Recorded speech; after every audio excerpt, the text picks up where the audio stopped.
नमस्ते बच्चों, आज हम आपको जय जय भारत माता कविता के बारे में जानकारी देंगे। तो चलिए इस कविता के कवि के बारे में जान लें। राष्ट्र कवि मैथिली शरण गुप्त, इन्होंने जय जय भारत माता कविता लिखी है। तो देखिए राष्ट्र कवि मैथिली शरण गुप्त के बारे में। मैथिली शरण गुप्त जी का जन्म झांसी जिले के चीरा गांव में हुआ। इनके पिता श्री सेठ रामचरण भी ब्रजभाषा के कवि थे। आचार्य महावीर प्रसाद द्विवेदी जी आपके साहित्यिक गुरु थे। आपके प्रबंध काव्यों तथा खंड काव्यों की रचना की है। साकेत आधुनिक युग का रामायण है। कड़ी बोली के विकास में गुप्त जी का योगदान अन्यतम है। साहित्यिक सेवा के सम्मानार्थ सन 1961 में उन्हें पद्म भूषण उपाधि मिली। साकेत महाकाव्य पर आपको गंगा प्रसाद पारितोषिक मिला। आप राज्यसभा के मनोनीत सदस्य रहे। पंचवटी, जयद्रथवध, रंग में भंग, भारत भारती, अनग, नहुष आदि आपकी महत्वपूर्ण कृतियाँ हैं। आपकी भाषा सरल, सरस और शैली रोचक है। तो देखिए इनके बारे में। मैथिली शरण गुप्त का जन्म चिरागौन जिले झांसी में हुआ था। इन्हें राष्ट्र कवि पदवी श्री गांधी जी ने दी थी। साकेत इनका आधुनिक युग का रामायण मानते हैं। तो इनके कुछ कृतियाँ हैं। पंचवटी, जयद्रथवध, रंग में भंग, भारत भारती, अनग, नहुष आदि आपकी महत्वपूर्ण कृतियाँ हैं। और इनकी भाषा बहुत सरल और शैली रोचक है। कवि का संदेश देख लीजिए। कवि इस कविता में भारत माता का गुणगान कर रहे हैं। कवि प्रार्थना कर रहे हैं कि इस देश के पावन आंगन में अंधेरा हटे और ज्ञान मिले। सब लोग मिलजुल कर भारत माता का यश की गाथा गाए। जय जय भारत माता, ऊंचा हिया हिमालय तेरा। देखिए इस पद्य में कवि श्री मैथिली शरण गुप्त जी भारत माता की गुणगान करते हुए भारत माता की जय जयकार कर रहे हैं। कवि कह रहे हैं कि ए भारत माता, तेरे हृदय बहुत ही विशाल है, जैसे हिमालय पर्वत।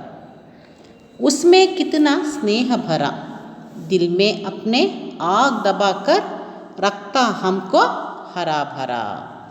भारत माता में विशाल स्नेह भरा हुआ है। जिस प्रकार हिमालय अपने अंदर ज्वालामुखी की आग रखकर दबाकर रखती है। सौ सौ सोतों से बह बह कर है पानी फूटा आता, जय जय भारत माता। तो देखिए बोल रहे हैं कि भारत माता के अंदर कितना भी आग रहे, हमें सदा हरा भरा रखती है। इसी प्रकार भारत माता अपने हृदय में कहीं दर्द छुपाकर भी हमें सुख, शांति और समृद्धि दी है। और तेरा प्रेम रूपी स्नेह अमृत धारा नदी बनकर बहा रही है। कमल खिले तेरे पानी में, धरती पर है आम फले। तो देखिए बच्चों, कवि इस तरह कह रहे हैं कि आगे की पंक्तियों में इस तरह बता रहे हैं कि भारत माता की प्रकृति सौंदर्य का वर्णन करते हुए कह रहे हैं, तेरी पानी में कमल के फूल यानी तेरे धरती पर फूलों और फलों से भरी हुई है। इस धानी आंचल में देखो कितने सुंदर भाव पले।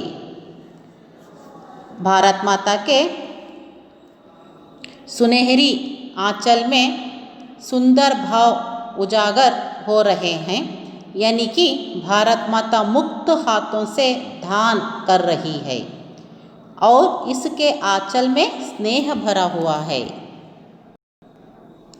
भाई भाई मिल रहे सदा ही, टूटे कभी ना नाता। जय जय भारत माता। देखिए कितने प्यार से बोल रहे हैं कि कवि,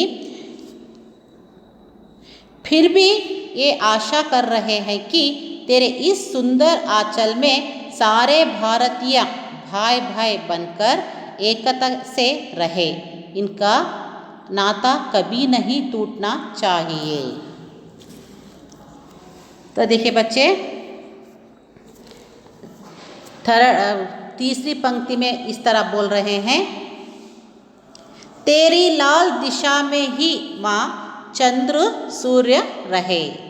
देखिए आगे चलकर कवि कहते हैं कि माँ तेरी लाल दिशा में अर्थात पूर्व दिशा में चंद्र और सूर्य हमेशा चमकते रहे। पूर्व दिशा में हमेशा उन्नति का प्रतीक मानी गई, तो कवि भारत माता की उन्नति की कामना करते हुए कह रहे हैं, मिलजुल कर ही हम सब गाए तेरे यश की गाता। जय जय भारत माता। और बोल रहे हैं इस तरह, भारत माता के पवित्र आंगन में अज्ञान का अंधकार हटे और ज्ञान मिले और तेरे यश की गाथा हम सब मिलकर गाए।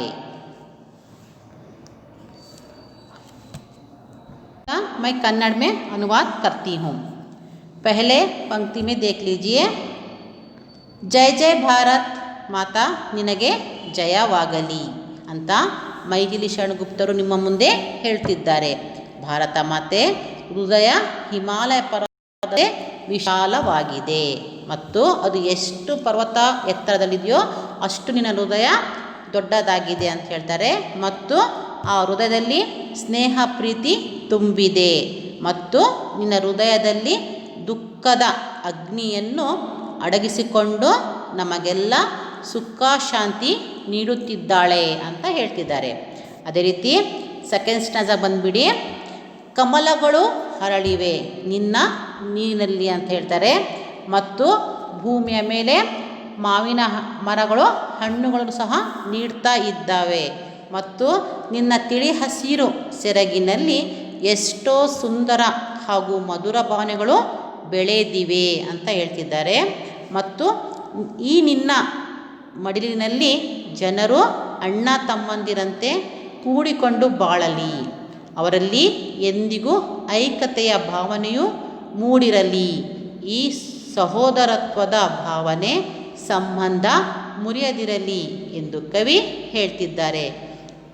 और तीसरे स्टांजा में देख लीजिए, ಭಾರತ್ ಮಾತೆ ನಿನ್ನ ಕೆಂಪು ದಿಕ್ಕಿನಲ್ಲಿ ಚಂದ್ರ ಸೂರ್ಯರು ಯಾವಾಗಲೂ ಅಮರವಾಗಲಿ, ಅಂದರೆ ಅದಕ್ಕೆ ಅಂತ್ಯ ಆಗಬಾರದು ಎಂದು ಹೇಳ್ತಿದ್ದಾರೆ. ಮತ್ತು ನಿನ್ನ ಪವಿತ್ರ ಅಂಗಳದಲ್ಲಿ ಜನರ ಮನದ ಅಜ್ಞಾನದ ಅಂಧಕಾರ ದೂರವಾಗಲಿ ಮತ್ತು ಜ್ಞಾನದ ಜ್ಯೋತಿ ಬೆಳಗಲಿ, ನಾವೆಲ್ಲರೂ ಕೂಡಿ ಒಂದಾಗಿ ಎಂದು ಕೀರ್ತಿಗಾನವನ್ನು ಹಾಡುತ್ತಿದ್ದೇವೆ, ತಾಯಿ ನಿನಗೆ ಜಯವಾಗಲಿ ಅಂತ ಹೇಳ್ತಿದ್ದಾರೆ.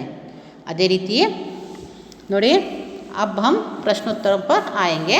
तो पहला प्रश्न इस तरह से है, जय जय भारत माता कविता के कवि कौन है? जय जय भारत माता कविता के कवि मैथिली शरण गुप्त है. प्रश्न 2, गुप्त जी को कौन सी उपाधि मिली है? गुप्त जी को साहित्यिक सेवा के सम्मानार्थ सन 1961 में पद्म भूषण उपाधि मिली है. तो प्रश्न 3 पर आइए, कवि किस देवी की वंदना कर रहे हैं? कवि भारत माता की वंदना कर रहे हैं. प्रश्न 4, हिमालय रूपी हृदय में क्या भरा है? हिमालय रूपी हृदय में स्नेह भरा है. प्रश्न 5, पानी कैसे फूटा आता है? पानी 100 स्रोतों से बह बह कर आता है. प्रश्न 6, पानी में क्या खिले हैं? पानी में कमल खिले हैं। प्रश्न 7, सुंदर भाव कहाँ पले हैं? उत्तर इस तरह से है, भारत माता की धानी आंचल में सुंदर भाव पले हैं। दो तीन वाक्यों के प्रश्नों पर आइए। उत्तर इस तरह लिखिए, हिमालय के बारे में कवि की भावना क्या है? ಅಂದರೆ ಹಿಮಾಲಯ ಪರ್ವತದ ಬಗ್ಗೆ ಕವಿಯ ಭಾವನೆ ಏನು? हिमालय के बारे में कवि की भावना है कि हिमालय सुंदर और विशाल है। हिमालय के हृदय में स्नेह भरा है। हिमालय का हृदय विशाल है, जहाँ सबको सुख मिलता है।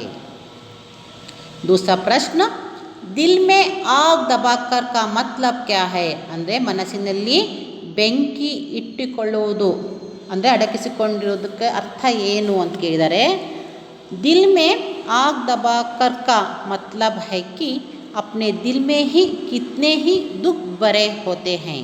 इसलिए कवि कहते हैं कि अपने दिल में दुख की आग यानी आग दुख के समान है, उन्हें मन में ही रखकर हमें सुख शांति यानी भारत में सब तरह हरा भरा देता है। प्रश्न 3, कवि ऊंचा हिया क्यों कहते हैं? कवि ऊंचा हिया इसलिए कहते हैं कि हिमालय का शिखर बहुत ऊंचा है, इसके समान भारत माता का हृदय बहुत ऊंचा या श्रेष्ठ और विशाल है। प्रश्न 4, हमें मिलजुल कर कौन सा गाना गाना चाहिए? ನಾವೆಲ್ಲರೂ ಸೇರಿ ಯಾವ ಗೀತೆಯನ್ನು ಹಾಡಬೇಕು? हमें भारत माता का यश का गाना गाना चाहिए। भारत में सब लोगों में एकता की भावना सदा रहे और इसी एकता से हमें आपस में मिलकर भारत माता की यश या कीर्ति का गाना गाना चाहिए। खाली स्थान भरिए, देख लीजिए। भारत का हिया डैश है। उत्तर है हिया ऊंचा है। उसका उत्तर है ऊंचा। दूसरे देख लीजिए, दिल में डैश दबाकर रखता हमको। देखिए, आग दबाकर, वहाँ आता है आंसर आग। हमको हरा भरा। तीसरा, डैश चिरकाल रहे, चंद्र और सूर्य चिरकाल रहे। नमूने के अनुसार तुकांत शब्द लिखे। तुकांत मीन्स राइमिंग वर्ड्स। तो देख लीजिए, आता गाता, पले फले, नाता माता। तो देखिए, पांचवा प्रश्न इस तरह से है, इस कविता में बह बह कर पानी आता का प्रयोग हुआ है, उसी प्रकार निम्नलिखित शब्दों में से ही सही शब्द चुनकर वाक्य पूर्ण कीजिए। गिर गिर कर, मिट मिट कर, सुन सुन कर, देख देख कर। तो देखिए, बालक गिर गिर कर सीखता है, भाषा मिट मिट कर बोली जाती है। मेघ, देखिए उत्तर इस तरह से है, बालक मिट मिट कर सीखता है, भाषा सुन सुन कर बोली जाती है, मेघ गिर गिर कर बरसते हैं, बच्चा देख देख कर चलता है।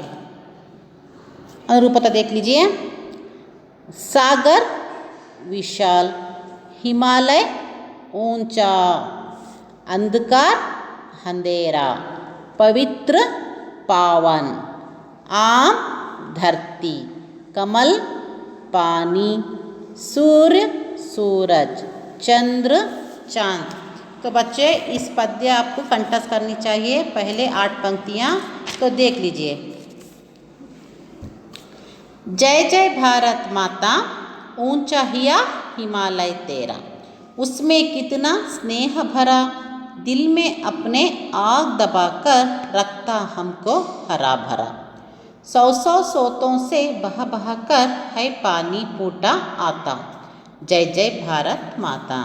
तो आप इस पद्य के 8 पंक्तियाँ कंठस्थ कीजिए।